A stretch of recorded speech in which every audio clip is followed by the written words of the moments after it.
Hi guys, be the bull welcomes you again.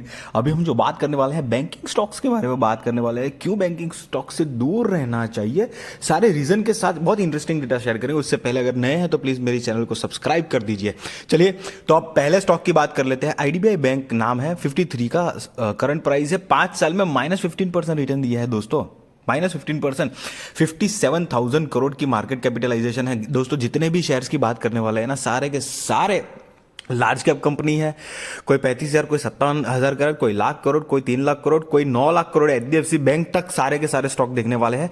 Problem ये है, business IDBI bank का business की बात करो, पिछले 2 क्वार्टर से बढ़िया रिजल्ट आ रहे हैं और सालों से ये भी बैंक अपना एक अच्छा प्रदर्शन कर रही है। लेकिन इन मैटर ऑफ रिटर्न आप सामने सामने है, आप देखिए ना, 5 साल का -15% का रिटर्न है। मुझे ऐसा लगता है कि ये स्टॉक से बिल्कुल दूर रहना। सस्ता है, 53 का है, इसलिए बिल्कुल भी कूदने की जरूरत नहीं है दोस्तों। ये मैं आपको बताना चाहता हूं। अगला स्टॉक है येस बैंक की बात करेंगे तो येस बैंक भी पूरी तरीके से खत्म हो चुका है। उसके बारे में तो हम सबको पता ही है कि भाई प्रमोटर्स ने, मतलब पहले जो प्रमोटर्स ने जो भी कांड कर दिया है, शेयर कंपनी सब कुछ खराब हो चुका है। लेकिन हम एज ए रिटेल इन्वेस्टर हमको ये देखना है कि भैया हमारे पैसे तो डूब गए ना, हमको तो रिटर्न नहीं मिला। चलो ये एक आधा एग्जाम्पल ऐसा हो गया है जो भी है, लेकिन उसके चलते पूरा कोई बैंकिंग सेक्टर खराब है वो बात भी मैं नहीं कर रहा हूं। पर ऑन एवरेज में गाइस दोस्तों बात करूं तो बैंकिंग सेक्टर इतना कुछ खास रिटर्न नहीं दे रहा है। अब बैंक में पड़ी एफडी से ज्यादा रिटर्न कंपेयर करेंगे, उस हिसाब से देखेंगे तो डेफिनेटली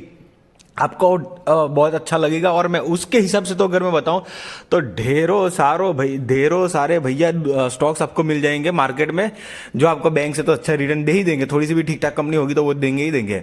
अब इंडसइंड बैंक की बात करें, 5 साल में -27% का रिटर्न है। करंट प्राइस 1225 का है। आप देखिए, हम जब इन्वेस्ट करने जाते हैं ना तो हमारे पैसे जो है लिमिटेड होते हैं, वैल्यूएबल होते हैं। भले ही एसआईपी के तौर पर हो या लमसम तौर पर हो, कंपनी अच्छी है तो आदमी एक एक्साइटेड मोड में रखता है। एक्सिस बैंक की बात करें, 5 साल में क्या रिटर्न है, +66%। 940 का करंट प्राइस है। 2,87,000 करोड़ की मार्केट कैपिटलाइजेशन है दोस्तों। देखिए एचडीएफसी बैंक, अरे एचडीएफसी बैंक निफ्टी 50 का पार्ट है। ये शेयर अगर ऊपर नीचे हुआ तो निफ्टी को हिला सकता है, इतनी ताकत रखता है ये कंपनी। और ये शेयर 1,640 की करंट प्राइस है। मार्केट कैपिटलाइजेशन देखेंगे 9,15,000 करोड़ की। Super large cap market leader, private bank में सबसे बड़ी बैंक यही है हमारे इंडिया में। 5 साल में 75% का ही सिर्फ रिटर्न है।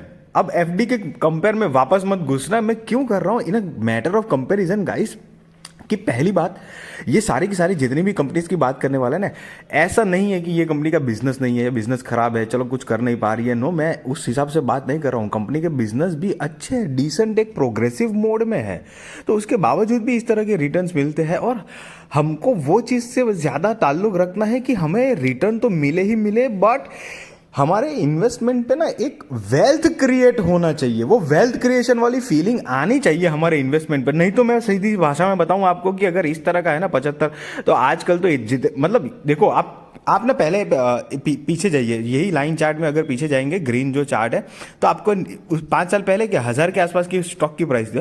पहले तो एक बात समझे, 1,000 रुपए का एक स्टॉक है। कई लोगों का तो ना टोटल मिला के 2-3 लाख का पोर्टफोलियो होता है, 5 लाख का पोर्टफोलियो होता है। तो 1000 का कितना शेयर खरीदेगा? 10 खरीद लेगा, 20 खरीद लेगा, 1 लाख तो डाल ही देगा, 1-2.5 से करके। हाँ, अगर डाल भी देता है तो मुझे तो लगता है, मतलब जिसके पास पैसा है इन शॉर्ट में, तो उससे तो अच्छा है कि कोई दूसरे बहुत सारे सेक्टर्स है और दूसरे उनके शेयर्स है जहां पर बहुत बढ़िया रिटर्न मिल सकते हैं, इससे कई गुना ज्यादा। तो वो कंपैरिजन के हिसाब से डेफिनेटली मैं आप लोगों को कहना चाहूंगा कि ये स्टॉक से, बैंकिंग सेक्टर के स्टॉक से आपको दूर रहना चाहिए।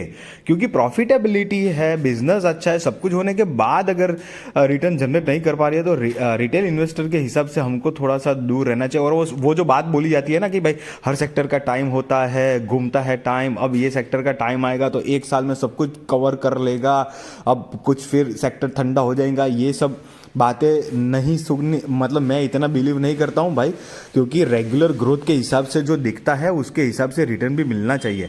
ये सब में अगर बात करें, अपने कोटक महिंद्रा बैंक भी अगर देखा तो 81% ही था। सारे में अगर मैं बात करूं तो मुझे आईसीआईसीआई बैंक एक ऐसा स्टॉक लगता है जहां पर थोड़े मोटे एक अच्छे डिसेंट रिटर्न दिए हैं। 190% का रिटर्न डेफिनेटली वो एक कोई छोटी बात नहीं कहलाई जाती है, और वो कंसिस्टेंट ग्रो करता है। आप दोस्तों समझने की कोशिश करिए, पूरा कोरोना चला गया, मार्केट बाउंस बैक होकर जबरदस्त तेजी भी दे दी है, और 5-5 साल में उसके बाद भी सारे बैंकिंग सेक्टर उसी के आसपास के रिटर्न दे रहे हैं, तो वो कोई ठीक ठाक बात नहीं है। मतलब गाइज मैं अपना ये ओपिनियन बता रहा हूँ दोस्तों, ये बात समझने की कोशिश करना। मैं आपको बाय और सेल रिकमेंडेशन नहीं दे रहा हूँ, बट आई एम होप कि मैं जो आपको इन्फॉर्मेशन नॉलेज शेयर कर रहा हूँ कि किस तरह से इन्वेस्टमेंट करनी चाहिए, तो आपको एक अंदाजा आएगा कि पैसे बिना फालतू में स्टक करना, और जब वो वक्त जाता है ना और उसके हिसाब से जब रिटर्न ठीक ही ठाक बनते हुए दिखते हैं, सारा खेल तब हमारी आत्मा जलती है। तो मैं आपको बता रहा हूँ, ये मेरा अपना ओपिनियन बता रहा हूँ। आई होप कि मेरी वीडियो से आप कुछ अच्छा ज्ञान प्राप्त कर रहे हो। अगर ऐसी बात है तो प्लीज़ मेरी वीडियो को लाइक करिए, शेयर करिए, नए हैं तो सब्सक्राइब कर दीजिए और बेल का बटन हिट करिए। Thank you so much guys.